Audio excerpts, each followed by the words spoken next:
Vous écoutez Europe 1, il est 9h30. Le journal des médias avec Thomas Joubert. Bonjour Thomas. Bonjour, à la une ce matin, le jury de Miss France a un nouveau président. Evelyne Thomas, blessée par les attaques sur son physique et les films les plus diffusés à la télé depuis l'arrivée de la TNT. Et on commence avec le nom du prochain président du jury de Miss France. La cérémonie aura lieu le 19 décembre prochain au Zénith de Lille. Et cette année, le jury sera présidé par un grand couturier. Jean-Paul Gaultier a été choisi par les organisateurs. Il succédera à Garou et Patrick Bruel.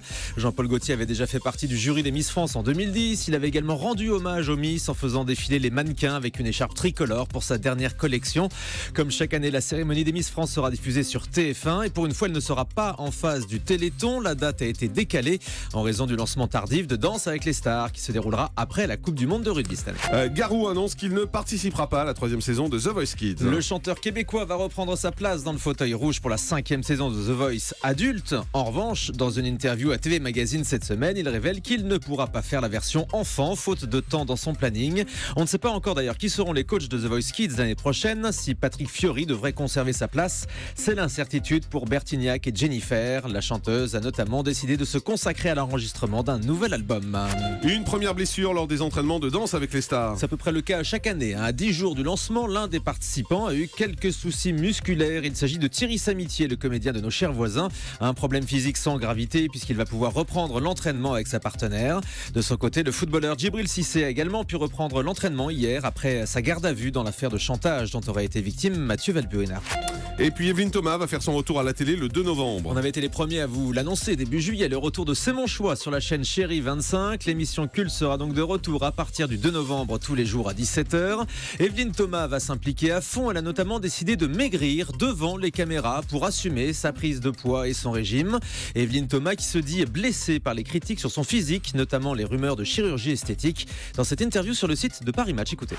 Ça m'a blessée parce que je suis une fille qui assume ses choix et je n'aime pas assumer les choix qui ne m'appartiennent pas. Et encore une fois, si j'avais fait un lifting, je le dirais parce que je trouve que c'est d'un commun maintenant, mais je ne l'ai pas fait.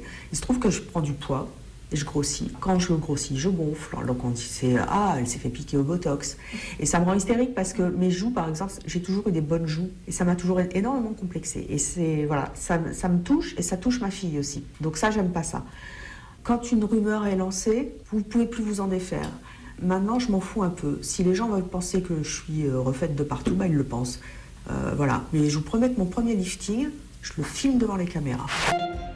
Laurent Baffy parle de sa collaboration avec Thierry Ardisson. Interview dans VSD cette semaine. L'ex-sniper de Tout le monde en parle explique qu'il y a des années, où il a eu marre d'être aux côtés de Thierry Ardisson. Il explique avoir accepté de retourner aux côtés de l'homme en noir parce qu'il était surendetté à l'époque à cause de son film.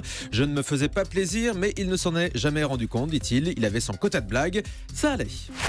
Les détails de la nouvelle émission de Frédéric Lopez sur France 2. L'animateur distille les informations au compte-gouttes, comme ça on en parle tous les jours. On a appris hier le titre de l'émission qui s'appellera Folie passagère. Hier, Frédéric Lopez a également présenté son équipe, 12 comédiens et humoristes peu connus du grand public qui incarneront des personnages puisque l'émission devrait prendre la forme d'une fiction. Chaque semaine, l'animateur recevra 4 personnalités, un artiste, un champion, un scientifique et un citoyen engagé. Cette Folie passagère sera diffusée le mercredi soir en deuxième partie de soirée sur France 2. Un sénateur propose de supprimer la pub dans les programmes jeunesse du service public. André Gattolin, sénateur Europe Écologie Les Verts, a présenté une proposition de loi en ce sens pour protéger les enfants. Sur le manque à gagner publicitaire, le sénateur explique que les annonceurs non autorisés pour les émissions jeunesse pourront toujours faire de la publicité à d'autres horaires. En revanche, sa proposition ne s'appliquerait qu'aux chaînes publiques pour ne pas mettre en danger les ressources des chaînes privées.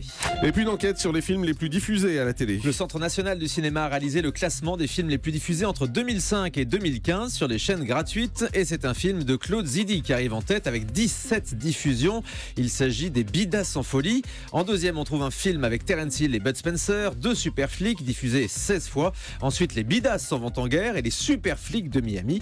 En 5e position, 2 heures moins le quart avant Jésus-Christ. Puis ex aequo, les 11 commandements avec Michael Youn, le dessin animé Astérix et les Indiens, Nuit d'ivresse et Top Gun. On termine avec le chiffre du jour. 11, c'est le nombre de pays qui ont acheté l'émission d'M6 Chasseurs d'appart lors du MIPCOM, le marché des programmes télé à Cannes la semaine dernière. Après l'Allemagne, les États-Unis, la Suède, l'Italie ou encore la Nouvelle-Zélande ont décidé d'adapter l'émission qui met en compétition des agents immobiliers. Il ne leur reste plus qu'à trouver leur Stéphane Plaza local. Effectivement, merci beaucoup Thomas Joubert.